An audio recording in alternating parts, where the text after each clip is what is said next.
Saya mau katakan bahwa hampir seluruh mega proyek Sulawesi Tenggara itu adanya di wilayah daratan. Itu tidak salah kalau sesuai dengan keunggulan dan kondisi wilayah di sana. Tapi apakah kemudian mega proyek tadi ini tidak bisa dibahas untuk kepulauan?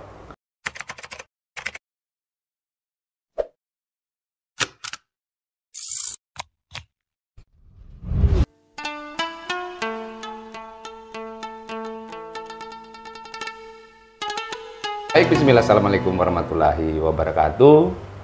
Berjumpa kembali bersama saya Henry Majid, dan saya punya mentor politik yang ada di Kabupaten Wakatobi. Beliau juga sebagai salah satu tokoh politik senior yang dimiliki oleh Kabupaten Wakatobi.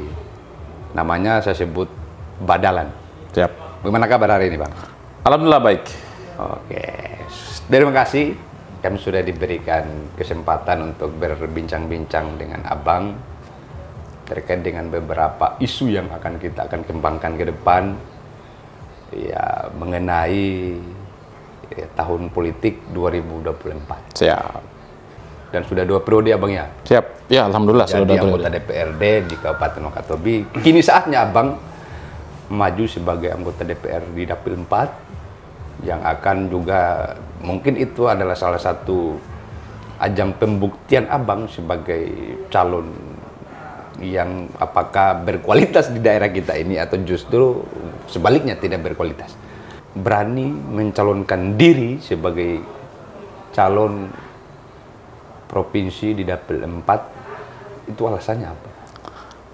Di beberapa kesempatan saya menyampaikan bahwa sebenarnya bukan memberanikan diri, tetapi ini adalah proses panggilan jiwa melihat Sulawesi Tenggara, khususnya pada Sultra 4, yaitu Kabupaten Wakatobi, Kabupaten Buton, Buton Tengah, Buton Selatan, dan Kota Bau-Bau. Jadi sekali lagi, bukan mencoba-coba atau bukan sekedar ikut kontestasi, tapi lagi-lagi bagi saya, masuknya saya sebagai calon anggota DPR Provinsi itu adalah panggilan jiwa, panggilan nurani. Tentu dasarnya adalah saya melihat Sultra 4, khususnya kabupaten yang saya sebut tadi, karena selama ini saya aktif sebagai anggota DPR Kabupaten Wakatobi sudah menjelang akhir periode saya kedua. Ada beberapa hal yang bagi saya ini butuh didiskusikan, butuh dibicarakan di tingkat provinsi, kira-kira itu. Tidakkah itu menjadi sama persepsinya, tidak memunculkan ego bahwa harus Abang? Kan sudah terhitung ada beberapa, bahkan di Kabupaten Wakatobi di Dapil 4 itu justru kita boleh katakan bahwa kita itu justru dominan dari beberapa kabupaten-kabupaten di Sulawesi Tenggara. Kabupaten Wakatobi itu ya hampir 10 orang, artinya itu dominan. Mereka mendominasi yang ada di Dapil 4. Lalu Abang coba untuk menambahkan mereka dengan misalkan dengan satu pemahaman yang baru yang belum tentu orang sereh dengan apa yang menjadi alasan Abang untuk maju. Ya, saya kira kalau soal bahwa hari ini telah banyak calon, saya kira itu tentu sesuai dengan perintah partai. Bahwa kemudian saya calon, saya ingin masuk ke anggota DPR Provinsi, tentu karena juga diakomodir oleh partai politik, yaitu Partai Golkar. Ya. Terkait bahwa sudah sekian banyak figur kita, saya kira yang akan menentukan jadi dengan tidak itu kita kembalikan kepada masyarakat, kita kembalikan kepada rakyat kita. Nah, itu dia yang ingin saya pertajam. Abang maju sebagai calon di Dapil 4. Yang pertama-tama mungkin Abang sudah tahu jawabannya. Apa yang menjadi, katakan saya, ya, Abang mau mempengaruhi saya sebagai orang yang akan mendukung Abang misalkan ke depan. ya. Apa alasan saya yang ada pada diri Abang untuk menentukan saya pilih Abang? Ya. Alasan saya memilih Abang itu apa? Saya kira ini pertanyaan yang sangat menarik, karena tentu saya dituntut untuk berani memaparkan apa yang menjadi pemikiran saya, apa yang menjadi gagasan saya, kenapa kemudian saya harus menyatakan diri sebagai calon. Yang pertama saya ingin mengatakan bahwa 7 tahun saya menjadi anggota DPRD, sekarang sudah mau masuk ke tahun ke-9 sebagai anggota DPR Kabupaten. Ada beberapa poin yang saya ingin sampaikan di kesempatan yang baik ini. Yang pertama, kalau kita bicara Kabupaten Wakatobi sebagai top 10 pariwisata, saya melihat bahwa isu tentang Wakatobi sebagai top 10 pariwisata ini tidak berbanding lurus dengan kebijakan pada sisi anggaran yang kita dapat dari pemerintah provinsi. Saya ingin katakan bahwa keberhasilan Kabupaten Wakatobi sebagai daerah yang masuk kategori top 10 pariwisata itu hanya karena ada pemikiran yang bagus, ada gerakan yang cukup kuat, ada inisiatif yang cukup terukur pemerintah daerah Kabupaten Wakatobi untuk menyampaikan ke pemerintah pusat. Singkat ceritanya, kira-kira saya ingin katakan bahwa posisi Kabupaten Wakatobi sebagai top 10 pariwisata ini belum terlalu mendapatkan perhatian yang maksimal dari pemerintah provinsi, utamanya pada segi penganggaran. Yang kedua, kalau kita bicara kembali ke Wakatobi, di Wakatobi ada kita punya potensi unggulan kalau saya. Pertama adalah segi pariwisata, yang kedua adalah perikanan kelautan. Hari ini, mari kita lihat, bersama kita pelajari di lapangan misalnya, bahwa kebijakan apa yang diberikan oleh pemerintah provinsi terhadap pengembangan sektor perikanan di Kabupaten Wakatobi khususnya, dan pada umumnya di Sultra 4, yang rata-rata itu potensi besarnya adalah di soal perikanan. Misalnya Buton Selatan. Saya kira mereka juga punya potensi besar di pengembangan perikanan. Kabupaten Buton, Buton Tengah, bahkan sendiri Kota Bau-Bau.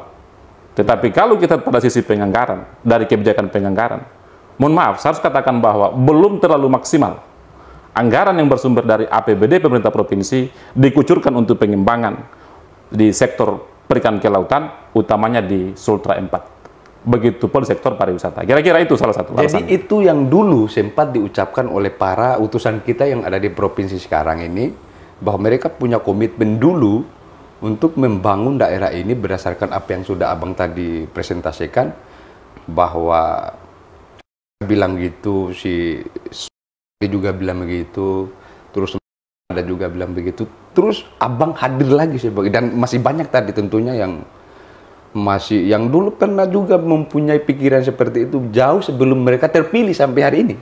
Dan terus kita melihat faktanya, tidak ada satupun yang menjadi perwakilan kita di provinsi yang justru memikirkan apa yang tadi Abang sampaikan. Jangan sampai kekhawatiran kami yang ada di bawah justru terjadi sejarah yang berulang, bahwa mereka juga sudah terpilih, ya sudah, lupakan lagi itu apa yang sudah disampaikan. Iya, soal yang Bung Majid sebut nama-nama tadi, saya kira itu di luar kewenangan saya untuk memberi klarifikasi atau menanggapi. Itu biarlah rakyat yang menilai itu. Tapi saya ingin katakan bahwa bisa saja akan terjadi perbedaan cara pandang dan cara menyampaikan aspirasi yang dimaksud. Iya. Itu. Kenapa saya harus katakan seperti itu? Pengalaman 2 kali sebagai anggota DPR Kabupaten Wakatobi, tentu DPR itu diberi kewenangan oleh undang-undang untuk yang namanya melakukan pembahasan bersama pada sisi perumusan RPJMD. Yeah. Jangan sampai kemudian pengawalan pada perumusan RPJMD ini yang agak sedikit lemah, sehingga isu-isu yang kita anggap besar, isu-isu yang kita anggap bahwa sangat krusial, dia tidak tercakup atau dia tidak termuat dalam rangkaian RPJMD yang dimaksud tadi itu. Sehingga perjuangan kita itu hanya di pertengahan, bahkan hanya di hilirnya, bukan di hulunya. Itu cara pandang saya. Maka isu yang saya sebut tadi, pemikiran saya ini harus diperjuangkan dari awal pada saat perumusan RPJMD kita. Mohon maaf saudaraku, kalau saya melihat sepintas, apa yang menjadi kelemahan kenapa kemudian beberapa isu besar ini tereksekusi, ini disuarakan di pertengahan bahkan di akhir, bukan disuarakan di hulu. pada akhirnya berimbas pada tidak ada sesuatu yang bisa Karena memang tidak terprogram dari awal bisa saja. Iya. Tapi coba kemudian bahwa isu-isu besar ini kita harus diskusikan dari awal pada perumusan RPJMD. Dan DPR punya kewenangan untuk melakukan pembahasan, bahkan harus menyetujui RPJMD maksud. Bahwa kalau kemudian isu-isu besar ini tidak terakomodir dalam RPJMD, kita harus mereview kembali. Harus kita berpikir kembali, apakah kita akan setuju atau tidak. Kira-kira itu. Iya, itulah yang kemudian menjadi pembeda Abang. Kami yang ada di bawah bisa kemudian memvonis bahwa Abang ini adalah orang yang bisa, ya paling tidak orang yang bisa kita percaya untuk membawa politik ide, membawa politik gagasan, seperti yang sudah terbaca sampai detik ini. Nah, bicara mengenai DPL 4 itu, tentu saja kan kalau berdasarkan apa yang menjadi cita-cita Abang, menjadi dasar Abang kemudian maju adalah bahwa Abang membawa politik gagasan, membawa politik ide. Dari yang sudah Abang tadi sampaikan menyangkut tentang ide tersebut, lagi-lagi saya sampaikan bahwa kita tidak kekurangan sumber daya manusia, kita tidak kekurangan orang yang menjadi pembicara di pusat, di provinsi sana. Tapi apa yang menjadi penilaian Abang terhadap mereka ini? Sekali lagi saya harus katakan, mohon maaf, bukan saya punya kapasitas untuk menilai para figur yang ada. Hadirnya saya sebagai calon anggota DPR Provinsi itu bertujuan semata-mata hanya ingin paling tidak memaparkan ke publik bahwa pemikiran saya ada ini loh, ada ini dan ada ini. Dan itulah yang Abang maksud sebagai politik gagasan itu? Saya kira iya, karena harus kita bicara pada konteks persoalan. Kalau kita melihat pada konteks persoalan, Sultra Kepulauan, pada umumnya saya ingin mengatakan bahwa ada 5 persoalan besar yang harus menjadi perhatian kita. Pertama adalah tentang isu pengembangan kepariwisataan kita. Kedua, pengembangan tentang konsep perikanan kelautan kita. Ketiga, itu adalah proses adanya keseimbangan sistem penganggaran kita, tentu berdasarkan kompetensi dan keunggulan wilayah kita. Itu yang kedua. Yang ketiga, soal pertambangan kita. Jangan lupa bahwa pertambangan itu bukan hanya di wilayah Daratan Sulawesi Tenggara, tetapi di Sultra Kepulauan juga ada potensi pertambangan kita. Dan yang keempat itu adalah Sultra 4 yang terdiri dari 5 kabupaten. Sebenarnya dia menjadi sentral penghubung antara Indonesia Barat dan Indonesia Timur. Lalu seperti apa kebijakan pada segi yang menghubungkan Indonesia Barat dan Indonesia Timur ini?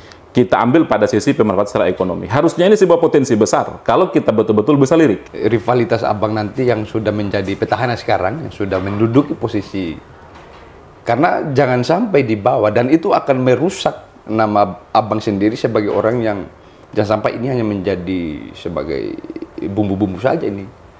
Jangan sampai ini menjadi ya hanya meraup suara untuk tujuannya adalah untuk yang nomor 1, ya katakan yang sudah ini di partai Abang sendiri, Golkar misalnya. Bagaimana Abang melihat kemungkinan apakah Abang bisa terpilih dari orang yang menjadi petahana terus punya ya orang tahu semua lah di kabupaten kita ini?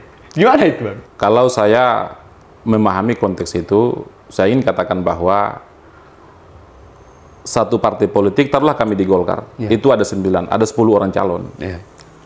Saya berpandangan bahwa rivalitas kami itu bukan sesama kader. Bukan sesama kader. Tugas kami hanya bagaimana berupaya agar kemudian kami mendapatkan suara. Soal kenapa, soal siapa kemudian yang akan jadi dan suara terbanyak, saya kira biarlah rakyat yang menentukan. Itu tergantung dari upaya masing-masing. Jadi saya kira itu. Bahwa kemudian ada rivalitas, saya kira tidak ada. Jujur, saya harus katakan bahwa rivalitas di antara kami 10 calon anggota DPR dari Sultra 4 itu tidak ada.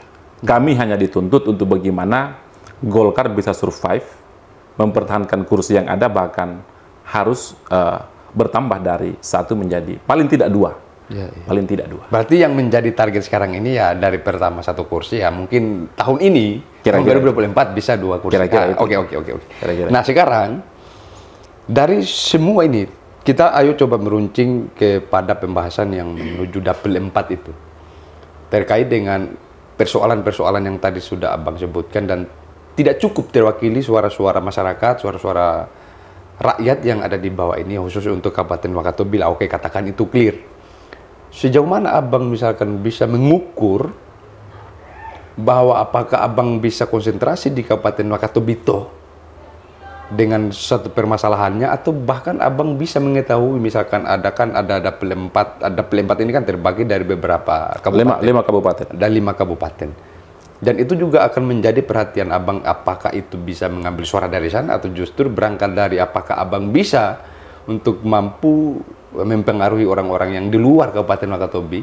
Nah, sejauh ini kira-kira Abang punya tawaran apa ke kabupaten yang keempat kabupaten ini minus Wakatobi yang Abang kira-kira Abang dipertimbangkan untuk dipilih sebagai calon di dapil? Ya. Saya kira ini menarik. 5 hal pokok tadi yang saya coba sebut, itu hemat saya bukan hanya kita bicara Wakatobi, tapi sudah kita bicara Sultra 4 secara keseluruhan. Misalnya konsep soal perikanan yang belum maksimal. Perikanan ini bukan hanya menjadi link sektor Wakatobi, tetapi saya kira 4 kabupaten lain juga, misalnya Buton Tengah, Buton Selatan, Kota Bau-Bau, ya kan, Kabupaten Buton sendiri. Saya kira mereka juga konsen dan punya potensi besar di segi pengembangan perikanan kelautan. Begitu pula potensi pariwisata. Buton Selatan itu, saya kira punya potensi pariwisata yang cukup baik. Begitu pula Buton Tengah, lebih-lebih Kota Bau-Bau dan Wakatobi. Saya kira 5 hal yang sebut tadi, hemat saya itu sudah mencakup keseluruhan 4 atau 5 kabupaten yang ada dalam Sultra 4. Sekali lagi misalnya soal perikanan kelautan, saya kira 5 kabupaten ini mereka juga sangat menitip harapkan atau menitip beratkan potensinya pada segi perikanan kelautan. Begitu pula pariwisata. Pertambangan misalnya yang ada di Kabupaten Buton, kemudian perdagangan, dan kita memiliki potensi besar itu. Itu. Yang berikutnya adalah kalau kira-kira bahasa saya ingin katakan bahwa keseimbangan anggaran itu berdasarkan keunggulan dan karakter wilayah itu. Kira-kira begitu. Jadi, nah, saya kira 5 hal ini juga mencakup 5 kabupaten yang ada dalam Sultra 4 itu. Saya ini mau tanya tadi yang seputar keseimbangan anggaran itu. Apa yang menjadi penilaian Abang terhadap keseimbangan, katakan di pembuka tadi sudah disampaikan bahwa tidak seimbang ini anggaran yang didapatkan oleh daerah. Misalkan oleh Kabupaten Wakatobi tidak seimbang diberikan anggaran oleh pemerintah provinsi, itu dalam hal apa? Kita bisa lihat fakta yang ada. Bukan hanya soal Wakatobi, tapi Sultra 4. Misalnya hari ini coba kita cross-check. Posisi mega proyek Sulawesi Tenggara, itu letaknya ada di mana? Saya mau katakan bahwa hampir seluruh mega proyek Sulawesi Tenggara, itu adanya di wilayah daratan. Itu tidak salah, kalau sesuai dengan keunggulan dan kondisi wilayah di sana. Tapi apakah kemudian mega proyek tadi ini tidak bisa dibawa ke Sultra Kepulauan? Yang saya sebut tadi bahwa paling tidak ada 5 potensi. Saya kira itu wajar untuk dibawa ke sini juga. Misalnya kita sebut pada sektor perikanan kelautan. Sultra 4 di 5 kabupaten tadi ini punya potensi besar untuk pengembangan konsep perikanan kelautan. Nah, sekarang kita punya pertanyaan, infrastruktur apa yang dibangun oleh pemerintah provinsi untuk mendukung pengembangan sektor perikanan kelautan yang ada di wilayah Sultra 4? Itu contoh misalnya. Jadi berdasarkan apa yang menjadi pengamatan Abang, itu kira-kira kurangnya usaha atau upaya dari teman-teman yang sudah terpilih ini atau bagaimana? Saya tidak ingin mengatakan seperti itu, sekali lagi, mohon maaf. Tapi saya ingin mengatakan bahwa isu ini belum terpublish dengan baik. Isu ini belum menjadi perhatian bersama seluruh komponen daerah ini. Kalau saja seluruh komponen daerah ini memiliki perhatian terhadap isu-isu yang, mohon maaf ya, menurut saya bahwa dianggap penting ini, saya kira juga ini pasti akan dijawab oleh pemerintah provinsi. Dan lagi-lagi, kalau cara pandang saya, ini harus dia masuk dari awal, yaitu pada saat penyusunan RPJMD. Kalau ini tidak masuk dari awal, hampir juga saya pastikan bahwa situasi tidak akan terjawab. Seperti apa kondisi lingkungan pasca pertambangan tadi? Seperti apa masyarakat yang kena dampak wilayah-wilayah yang kena imbas dari pertambangan itu?